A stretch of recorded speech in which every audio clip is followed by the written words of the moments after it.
பண்டிகை என்றாலே ராம்ராஜ் நிரந்தரம். Ramraj dhoti shirts kurta festival celebration wear. சிலர் ஆசைக்கும் தேவைக்கும் வாழ்வுக்கும் வசதிக்கும் ஊரார் கால் பிடிப்பார்.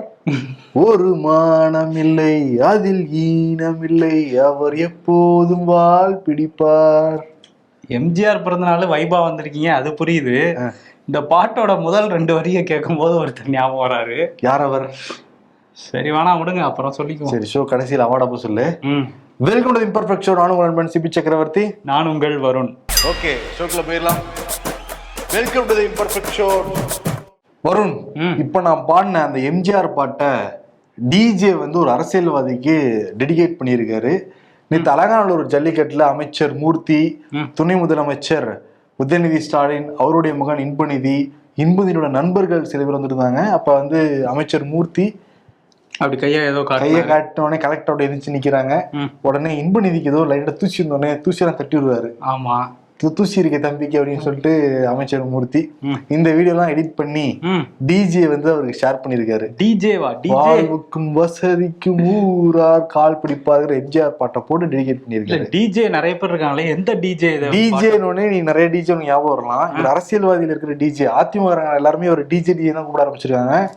டிஜே ஜெயக்குமாரா? அவர் தான் போட்டிருக்காரா? அவரே ஆல்ரெடி நிறைய பாட்டுலாம் பாடிக்கிட்டு டிஜே ரேஞ்சுக்கு தான் வைப் பண்ணிட்டு இருப்பாரு. இப்ப வந்து டிஜே வந்து இறங்கி பாட்டெல்லாம் டெடிகேட் பண்ண ஆரம்பிச்சிருக்காரு. அந்த சுச்சுவேஷன் அந்த மாதிரி பாட்டை எம்ஜிஆர் பாட்டை போட்டு ஷேர் பண்றாராம். ஓகே ஓகே, இல்ல போட்டிருக்காரு. நல்ல வேளை இந்த வீடியோவை போட்டாரு. இந்த பாட்டை போட்டு வெறும் இந்த பாட்டை மட்டும் போட்டிருந்தா வேற ஏதாவது ஞாபகம் வந்து கட்சிக்குள்ள பிரச்சனை ஆயிடுச்சு. யார நினைச்சேங்கிறத நான் புரிஞ்சுக்கிட்டேன். ஐயோ, நான் அவரை சொல்லலைங்க.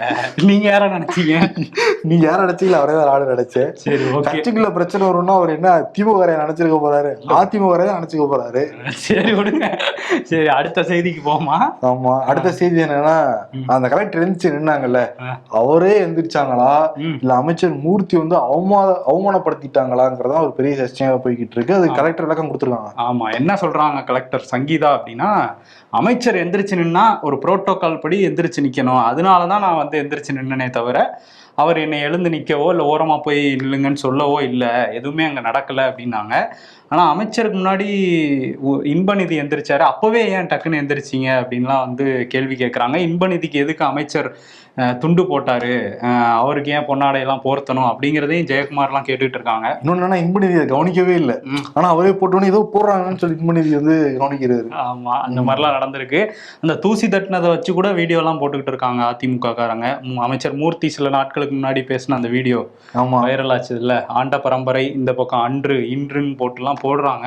ஸோ இது ஒரு பெரிய சர்ச்சையாக தான் அதிமுக வந்து கிளப்பிட்டு இருக்காங்க. துணை முதலமைச்சர் உதயநிதி ஸ்டாலின் கட்சிக்காரங்கிட்ட, அதே கூட்டணி கட்சி தலைவர்களுக்கு எல்லாருக்கும் பொங்கல் வாழ்த்து சொன்னாரு, வாழ்த்தையும் வாங்கிக்கிட்டாரு. தமிழக வாழ்வுரிமை கட்சியுடைய தலைவர் வேல்முருகன் பொங்கல் வாழ்த்து சொல்ல வரப்ப உதயநிதிக்கு வந்து வாழ்த்தெல்லாம் சொல்லிட்டு கிருத்திகா உதயநிதி பக்கத்துல நின்னாங்க. கிருத்திகா இன்பநிதி கிட்ட வீடியோ காலில் பேசிக்கிட்டு இருந்தாங்க.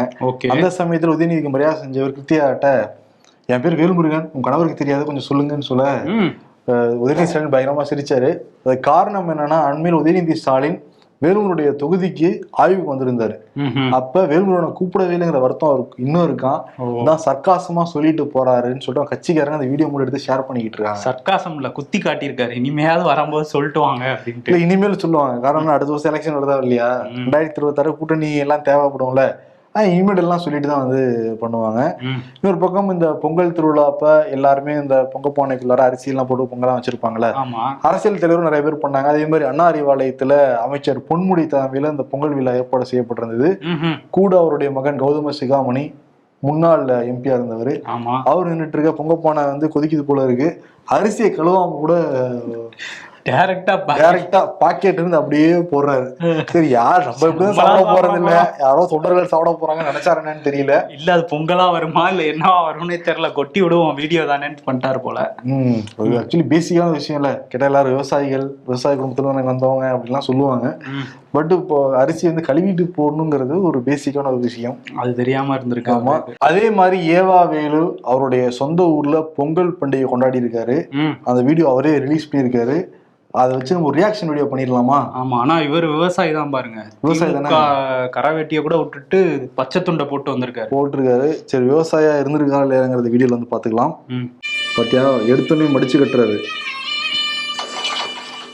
டிஷர்ட் போட்ட விவசாயி. எங்கேயாவது வயல்ல செப்பல் போட்டு நடப்பாங்க. உண்மையான விவசாயிகள் போட மாட்டாங்க. ஆனா இவர் உண்மையான விவசாயி தான். கரவேட்டி கட்டறதுனால மாட்டு கொம்புக்கு திமுக கரையை அடிச்சு விடுறாரு. அதுல அடிச்சா பத்தியா 2 மாட்டுக்கு. இது என்ன ஏன் வீல் பிடிச்சி ஆட்டிக்கிட்டு இருக்காரு?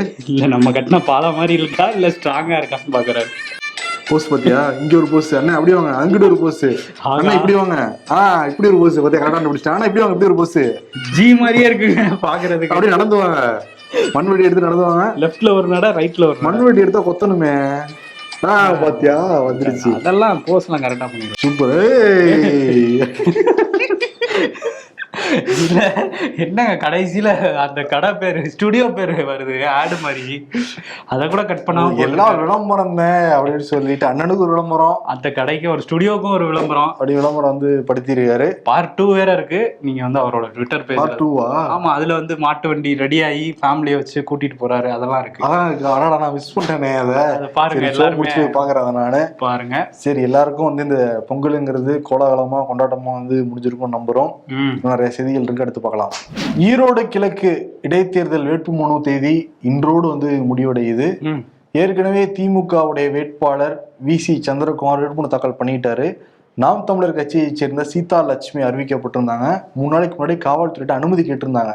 இந்த சூரம்பட்டி 4 வழிச்சாலையிலிருந்து நாங்கள் எங்களோட உறவுகள் எல்லாம் நடந்தே வந்து நாங்கள் வேட்புமனு தாக்கல் பண்றோம்ட்டு. ஆனா இன்னைக்கு காலையில காவல்துறை அனுமதி மறுத்துட்டாங்களாம்.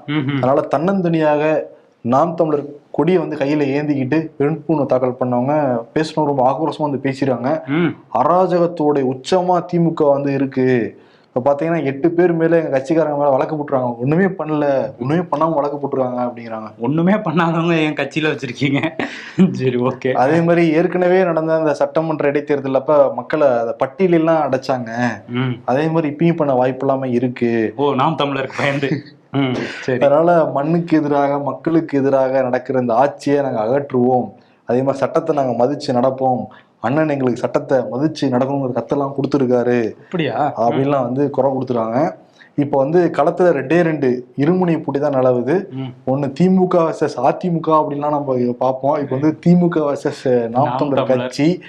ஏன்னா களத்துல அதிமுக கிடையாது, பாஜக கிடையாது. சந்திரகுமார் இருந்த முன்னாள் கட்சியான தேமுதிக அவங்களும் வர முடியாது, அவங்களும் இல்லை அப்படின்ட்டாங்க. ஏன்னா இதுக்கு முன்னாடி சட்டமன்ற இடைத்தேர்தலில் போட்டிக்கிட்ட மேனகா அப்படிங்கிறவங்க ஒரு 10,000 சொச்ச வாக்குகள் வாங்கி 6.47% வாங்கியிருந்தாங்க. தேமுதிகலையா? நாம் தமிழர்ல நாம் தமிழர்லையா? தேமுதிக 10,000 ஓட்டு வாங்கி தேமுதிக 6% போய் அலாட் ஆயிருக்கும்ல. எனக்கு ஆச்சரியமா அது 10,000 ஓட்டுங்கிறப்போவா அப்படி கூட தேமுதிக நம்பி இருக்க பத்தியா? நம்பிக்கை உனக்கு. ஆமா, அதெல்லாம் பண்ணுவாங்க. இப்ப வந்திருந்தாங்கன்னு வச்சுக்கோங்க, களத்துல பட்டியல அடைச்சிருப்பாங்க திமுக கண்டிப்பா. தேமுதிக வந்திருந்தா. சரி, இப்ப வந்து நாம் தமிழர் வெற்றி பெற முடியாது அவங்களுக்கே தெரியும். இருந்தா கூட 2 இலக்குல நம்ம ஓட் % வாங்கிடணும் அப்படிங்கிறது ரொம்ப குறியா இருக்காங்களாம். ஏன்னா 2026 தேர்தலுக்கு நிச்சயம் பயன்படும் நினைக்கிறாராம் செந்தமிழன் சீமான். இன்னொரு பக்கம் என்னன்னா, ஈரோட்ல பிறந்தவர் தான் தந்தை பெரியார். அவருக்கு எதிராக தான் இப்ப பேசிக்கிட்டு இருக்காரு சீமான். அதனால இருக்கிறவர்கள் கம்மியாகுமே தவிர அதிகரிக்க வாய்ப்பே இல்லைன்னு சொல்லிட்டு அங்க இருக்கிற பகுதி மக்கள் திமுகலாம் சொல்லிட்டு இருக்காங்க. பொறுத்துதான் பார்க்கணும்.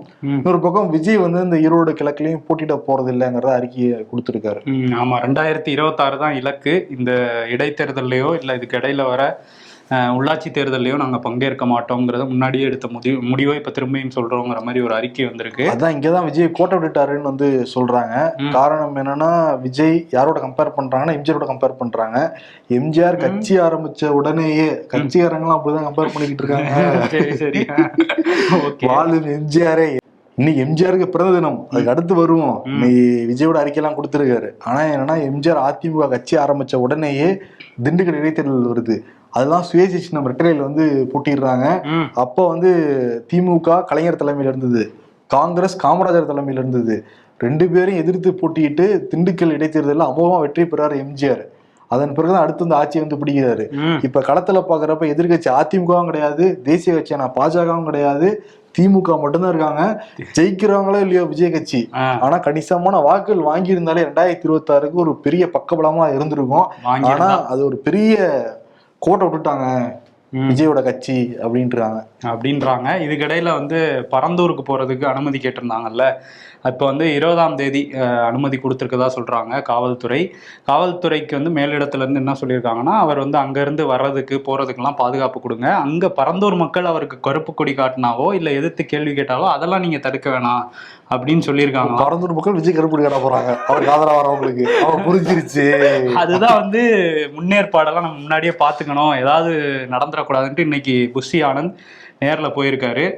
போய் பரந்தூர் அந்த இடத்துல எல்லாம் முன்னேற்பாடுகளை பண்ண சொல்லி காஞ்சிபுரம் மாவட்ட தாவேக்காவுக்கு ஒரு டாஸ்க் கொடுத்துட்டு வந்திருக்காரு. அந்த ரேக்கி பார்ப்பாங்க, எங்க தலைவர் போகணும், இங்க வந்து நிக்கணும், யார்கிட்ட வந்து பேசணும் அப்படின்ட்டு அதை பார்க்க போயிருக்காரு. சர்க்கிள் எங்க போடுவாங்க அந்த இடத்துல நிக்கணும் அதெல்லாம் இல்லைல்ல. அதேதான். இன்னொரு பக்கம் என்னன்னா 20ஆம் தேதி போறாங்கன்னு சொன்னீங்க, 21ஆம் தேதி பாஜக ஒரு பெரிய மாற்றம் வந்து நடக்க போகுது. தமிழக பாஜக தலைவர் அண்ணாமலை மாற்றப்பட போகிறாரா இல்லையாங்கிறது அன்னைக்குதான் வந்து தெரிய வரும். தெரியும். இது இப்போ வரைக்கும் 50-50 சான்சஸ் இருக்கான், யாரை மாத்தலாமா இல்லையா அப்படிங்கிறது. இதுக்கு நடுவுல ஹெச் ராஜா வந்து ஒரு இது லெட்டர் எடுத்துட்டு வந்திருக்காரு. அது என்னன்னா விஜய்னா அப்படி இல்ல, அது இப்ப வந்து வேற மாதிரி வந்திருக்காரு. அதாவது அவர் எடுத்துட்டு வரல, அவர் பேர்ல ஒரு லெட்டர் வந்து சுத்திக்கிட்டு இருக்கு. இது எப்படி நமக்கு தெரிய வந்துச்சுன்னா அவரே போட்டிருக்காரு. அது என்னன்னு வந்து சொல்றேன். அதுல என்னன்னா நட்டாவுக்கு எழுதியிருக்காரு. அதில் வந்து இந்த மாதிரி எனக்கு வந்து மாநில ஒருங்கிணைப்பாளராக இவ்வளோ காலம் பதவி கொடுத்துருந்தீங்க, அந்த ஒருங்கிணைப்பு குழு தலைவராக, அதுக்கு நன்றி. அதே நேரத்தில் இங்கே மாநில தலைமை வந்து நிறைய கல்வி நிறுவனங்கள்லேருந்து காசு வாங்குறாங்க, நிறைய இந்த மாதிரி பணம்லாம் பறிக்கிறாங்கங்கிறதுலாம் ஒரு குற்றச்சாட்டாக இருக்குது. நான் எல்லா இடத்துக்கும் போனேன் அந்த ஒருங்கிணைப்பாளராக இருந்தப்போ, அதனால வந்து இதெல்லாம் விசாரிக்கணும், உண்மை இருந்தால் நடவடிக்கை எடுக்கணும்னு இவர் பேரில் ஒரு லெட்டர் நட்டாவுக்கு எழுதின மாதிரி இருந்திருக்கு. இது எப்படி நமக்கு தெரிய வருதுன்னா இவர் தான் அதை போட்டு ஃபேக்குன்னு போட்டிருக்காரு ஹெச் ராஜா. என்ன நினைச்சிருக்காரு, வடசில் இருக்கிறதெல்லாம் இன்னொருத்த எழுதியிருக்கான், அது பரவிடக்கூடாது இல்ல, அண்ணாமலை கிட்ட விரோதமா பரவிடக்கூடாது ஒரே காரணத்துக்காக. ஏன்னா நிறைய வர வச்சு ஃபேக் நியூஸ் எல்லாம் சுத்தம், அதெல்லாம் கண்டுக்காதவர் இதுக்கு மட்டும் ஃபேக் நியூஸ்ன்னு சொல்றாருன்னா அண்ணாமலை இருக்க பாசமும் இருக்குமோ. அது மட்டும் இல்லாம ஒரு வாட்டி சொன்னா பரவாயில்ல, வேற யாரோ போட்டிருந்ததெல்லாம் ரீட்வீட் பண்ணி சட்ட நடவடிக்கை எடுப்பேன் அப்படின்னு சொல்லி திரும்ப அதை போட்டுக்கிட்டு இருக்கும் போதுதான் நமக்கு சந்தேகம் வருது. சட்ட நடவடிக்கை எடுத்துட போறாரு. நீங்க திரும்ப அதை பேசிட்டு இருக்கீங்க, ஃபேக்கு தானே. இன்னொரு பக்கம் என்னன்னா இன்னைக்கு வந்து எம்ஜிஆர் உடைய பிறந்த தினம். அதிமுக காரங்க, எம்ஜிஆர் விசுவாசிகள், அனுமானிகள் எல்லாருமே வந்து இன்னைக்கு அனுசரிச்சுக்கிட்டு இருக்காங்க. ஒரு பக்கம் எடப்பாடி பழனிசாமி நேத்தே ஒரு 3 பக்க அறிக்கையெல்லாம் வந்து கொடுத்துருந்தாரு. அந்த அறிக்கையில பொம்மனச்சம்மல் அவங்க நாங்கள் ஆட்சி கொடுப்போம்லாம் சொல்லிட்டு கடைசியில என்ன சொல்ல வர்றாரு அப்படின்னா, மக்கள் விரோத ஆட்சியை, இந்த குடும்ப ஆட்சியை அகற்றுறதற்கு தமிழக வாக்காளர்கள் அனைவரும் தயாரா இருக்காங்கன்னா ஈரோடு இடைத்தேர்தல போட்டிட்டு ஜெயிச்சிருக்க வேண்டியதானே. அதை மறந்துட்டோம், ஞாபகம் இல்லையே எங்களுக்கு நினைக்கிறேன். எல்லாம் மக்கள்லாம் சபதம் எடுத்துட்டாங்க. 2026 நம்ம ஆட்சி அமைந்தே தீரும்னு வந்து சொல்லியிருக்காரு. இப்பதான் புரியுது, 2026 தான் சபதம் எடுத்திருக்காங்க, 25 இல்ல. அது இடைத்தேர்தல் வந்துருது இல்ல. இன்னைக்கு வந்து பிறந்த விழாங்கிறதுனால கேக்லாம் வெட்டி கொண்டாடினாங்க. கேக்க கட் பண்ணவர் அவரே பாவம் இடைஞ்சலாம் அப்படி இப்படிதான் நிக்கிறாரு எடப்பாடி. அது கேக்கு கூட்டமா இல்ல, கூட்டம் எல்லாரும் வந்து வீடியோல நான் வரணும் நீ வரணும்னு. பொதுச் செயலாளர் ஜெயலலிதா வர்றப்ப எப்படி இருப்போம், 10 அடி டிஸ்டன்ஸ்ல நிப்பாங்க, எல்லாம் கீழே இருப்பாங்க, மேல கேக் வெட்டுவாங்க. இப்ப இல்ல எடப்பாடி பொதுச் செயலாளர் அப்படிங்கிற மாதிரி அவர் கேக் வெட்டி அவைத்தலைவருக்கு வந்து ஊட்டினாரு. ஊட்டினோடனே கை எடுக்க வந்தாரு, அது கேக் கீழே வந்துடும்ல, அவைத்தலைவர்கிட்ட நீங்க பிடிங்கலாம் சொன்னாரு. அவைத்தலைவர் கட்டுன்னு பிடிச்சிட்டாரு. அடுத்து வளர்மதிக்கு விட்டுட்டாரு. வளர்மதிக்கு பிடிங்கன்னு சொல்லவே இல்லப்பா, டக்குன்னு கேக் கீழே விழுந்துச்சு. அடுத்து பொண்ணையன் எனக்கு தானே அடுத்து கேக் விட்டீங்க, ரொம்ப ஆர்வம் வந்து அதே ஒரு பொண்ணையன் கேக் கிடைச்சிச்சு. அவரை திண்டுக்கல் சீனிவாசனுக்கு வந்து ஊட்ட வரப்ப அவர் நான் தான் ஊட்டுவேன்னு அடம் பிடிச்சி திண்டுக்கல் சீனிவாசன் வந்து ஊட்டி விட்டாரு. பொருளாளர்ல கேக்குலாம் அவர் தான் செலவு. அவரை நிர்மலா பெரியசாமி கூட்டு வந்தாரு, அவங்களே கேட்க வாங்கி அவங்களே சாப்பிட்டுக்கிட்டாங்க. ஓகே, அதான் வருஷம் என்ன நடக்குதோ இல்லையோ அந்த கேக்கு வெட்டும் விழா, கேக்கு ஊட்டும் விழா மட்டும் அதிமுக நடத்திடுறாங்க. இது வந்து இவங்களெல்லாம் கேக் வெட்டுறது இருக்குல்ல, இதே மாதிரி இவரு ரெட்டைக்குள்ள துப்பாக்கி இன்னொரு துப்பாக்கி இருந்தப்ப, ஆமா ஓபிஎஸ் இருந்தப்ப அவங்க 2 பேரும் மாறி மாறி ஊட்டிக்க. இன்னைக்கு அவர் எங்க கேக் சாப்பிட்டு இவரு அவர் என்ன சொல்றாருன்னா, உலகத்திலே பிரிந்தவர்கள் சேரக்கூடாதுன்னு நினைக்கிற ஒரே ஆள் யாருங்க நிருபர் பத்தி கேக்குறாங்க. நிருபர்கள் நீங்களே சொல்லுங்க, நீங்களே சொல்லுங்க. எடப்பாடி உங்களுக்கே தெரிஞ்சிருக்க பாத்தீங்களா அப்படிங்கிறாரு. அந்த பேரை கூட சொல்ல மாட்டேங்கிறா, நான் இணையணும்னு ஆசைப்படுறாரு.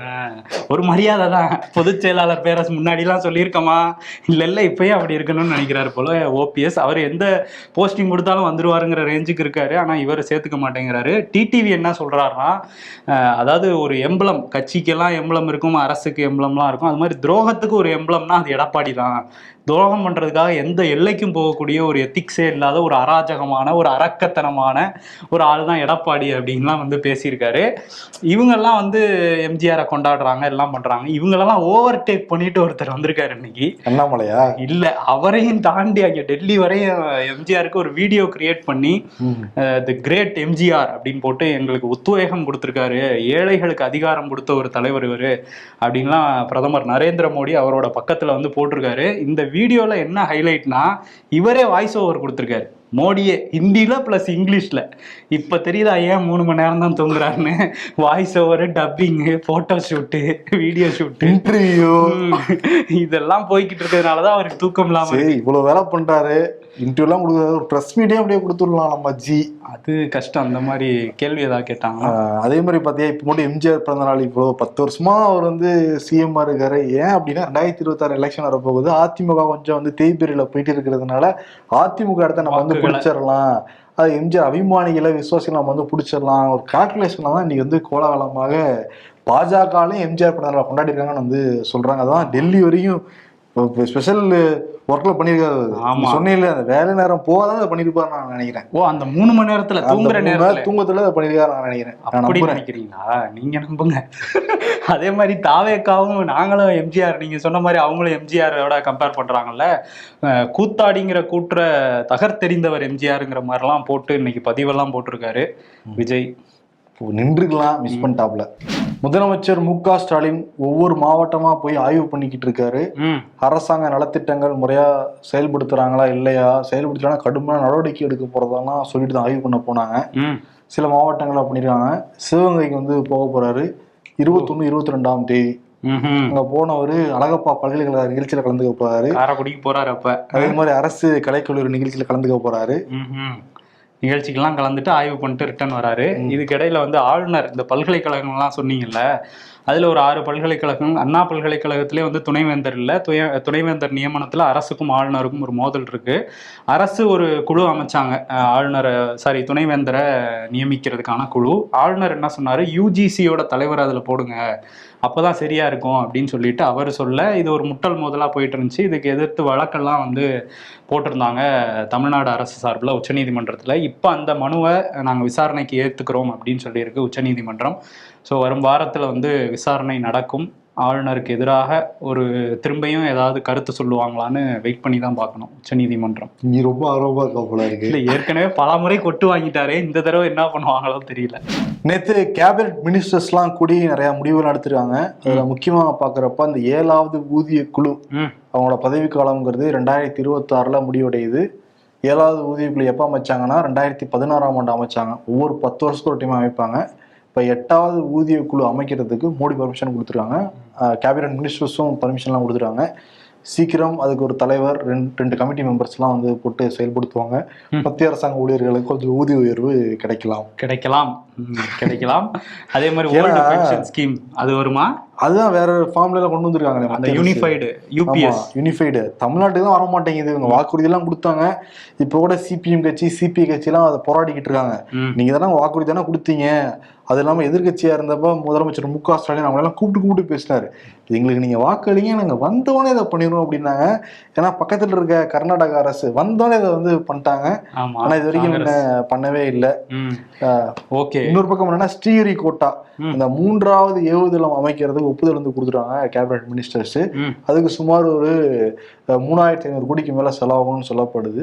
அது நமக்குலாம் ஒரு பெருமிதம் தான்.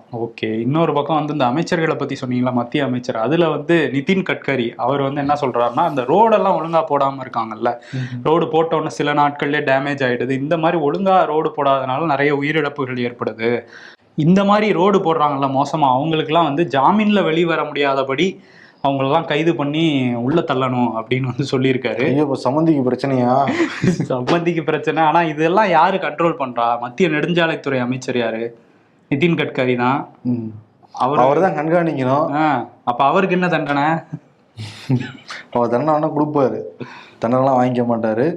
இன்னொரு பக்கம் அந்த ஹிண்டன்பர்க் நிறுவனம் மூடப்பட்டதுனால காங்கிரஸ் ரொம்ப அப்செட் ஆயிருக்காங்கன்னு தெரியுது.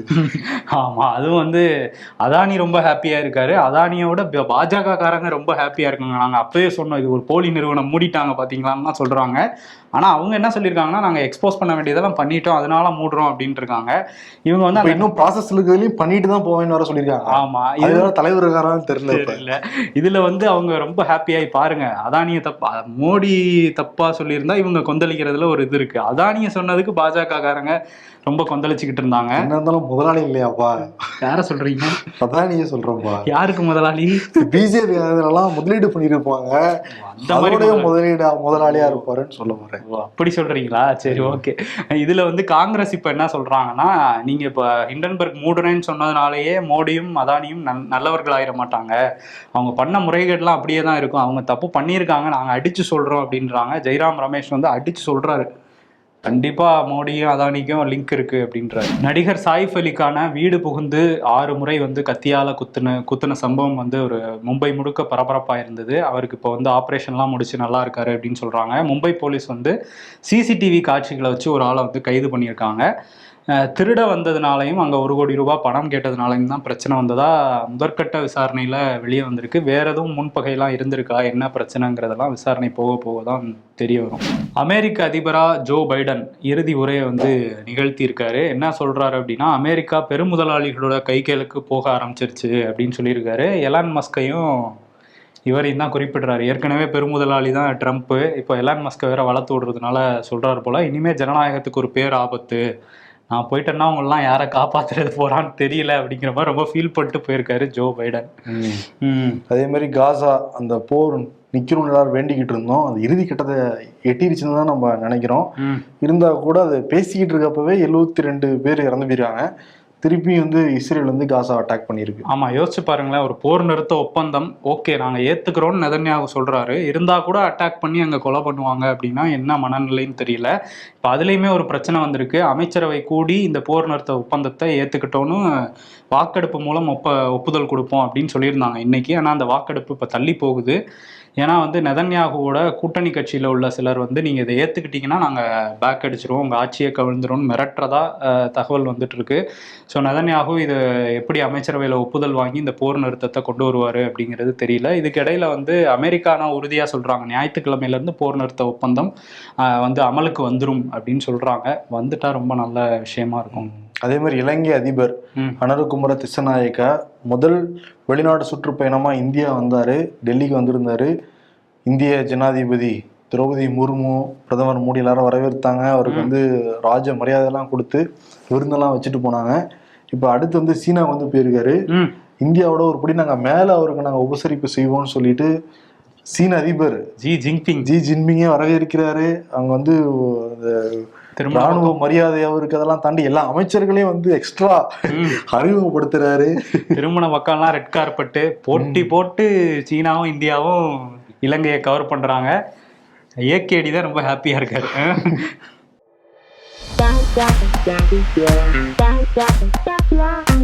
போ பொங்கல் லீவுலாம் முடிஞ்சு போச்சு, எல்லாரும் வேலைக்கு கிளம்பி போ, இனிமே மே மாசம் தான் லீவு.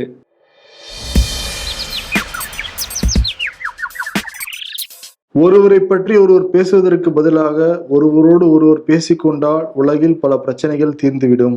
பொங்கலே முடிஞ்சு வச்சு, ஆனா வீட்டுல வச்ச பொங்கல் இன்னும் முடியலையே. அரசியல்ல இதெல்லாம் சாதாரணமாப்பா. வருண், விருது பகுதி வந்துட்டோம். யார ஃபர்ஸ்ட் நினைச்சேன் நான் பாடினப்ப? மறந்துட்டேன். இல்ல, முத 2 லைன் ஒருத்தர் ஞாபகம் வந்தாலும் அடுத்த 2 லைன் பாடினீங்க பாருங்க, அது பல பேர் ஊரார் கால் பிடிப்பார், அடுத்த லைன் ஒரு மானம் இல்லை அதில் மீனம் இல்லை. அதெல்லாம் பார்க்கும் போது நிறைய பேர் ஞாபகம் வரலாம். ஆடியன்ஸுக்கு சொல்றேன், நீ கடைசியில சொல்ல மாட்டேன். இல்ல, அதெல்லாம் தெரிஞ்சிருக்கோம், நம்ம சொல்லிதான் தெரியணுமா. சரி, ஓகே. நீங்க யாரையோ மனசுல நினைச்சிருக்க. சரி, நம்ம 2 பேரும் விருது கொடுத்துடலாம். நீங்க 2 பேரும் மனசுல நினைச்சிருக்கீங்க போல. விருது நான் வெளிப்படையா சொல்ல போறேன், வெரி டிரான்ஸ்பரண்ட் பர்சன். ஓ, அந்த பாட்டுக்கு இந்த விருது கிடையாது. எம்ஜிஆர் அந்த எங்களுக்கு தான் சொந்தம்னு சொல்லிட்டு அங்கிருந்து வந்து வீடியோ ஸ்பெஷல் எடிட்லாம் பண்ணி வாய்ஸ் ஓவர்லாம் கொடுத்து போட்டிருக்காரு மோடி. இந்த சைடு எடப்பாடி பழனிசாமி, ஹே ஷரோனா என்னைய ஓவர் டேக் பண்ணி நீங்கவா போயிட்டு இருக்கேன்னு ஷாக் ஆயிருப்பாரு. கேக்கெல்லாம் ஊட்டி விட்டு எம்ஜிஆர் ஆட்சியை நாங்க கொண்டு வந்தே தீர்வோம்னு சொல்லிட்டு வாழும் எம்ஜிஆர் சொல்லிட்டு இருக்காரா? ஆமா, அதனால எப்படி இருக்குன்னா நாங்க தான் மத கஜ ராஜா, அதுவும் எம்ஜிஆர்னு தான் போடுறாங்க, மத கஜ ராஜா. அதனால அதே விருதை வந்து கொடுத்துடலாம். மோடிக்கும் எடப்பாடிக்குமா கொடுத்துட்டு விடைபெறலாம். நன்றி, வணக்கம். நன்றி. பண்டிகை என்றாலே ராம்ராஜ் நிரந்தரம். Ramraj dhoti shirts kurta festival celebration வேர்.